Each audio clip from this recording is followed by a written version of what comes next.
Bad luck, সকালে উঠেই দেখলাম জ্বর এসছে, তাই আজকে আর হাঁটতে যাইনি। তারপরে মা আমাকে 1 প্লেট ফল কেটে দিল, ওটাই ব্রেকফাস্ট। ওটা খেয়ে তারপরে সারাদিন শুয়েই ছিলাম। দেন ডিরেক্টলি লাঞ্চ করতে গেলাম। লাঞ্চে ছিল আজকে সিম্পল ডাল ভাত। তো ভাবলাম সারাদিন ল্যাদ খেয়ে এরমভাবে শুয়ে থাকলে হবে না, তাই 1 ঘন্টার জন্য সাইক্লিংয়ে গেছিলাম। সাইক্লিং করে বাড়িতে চলে এলাম। তারপরে ভাবলাম ডিনারটা তৈরি করে ফেলি। আর নিজেকে আজকে একটু প্যাম্পার করতে ইচ্ছে করছিল, তাই নিজের পছন্দের নুডলস আজকে বানিয়েছিলাম। ওকে, তো আজকে আমার ওয়েট লস জার্নি ডে 3।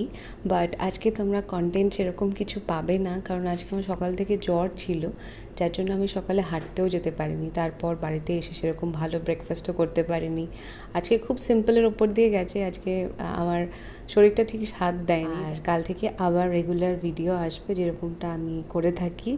তো স্টে টিউন। আর যদি আমার কন্টেন্ট ভালো লেগে থাকে তাহলে প্লিজ একটা লাইক করে দিও। আর তোমাদের যদি কোনো রকম কোনো ইনফরমেশান জানার থাকে আমায় কাইন্ডলি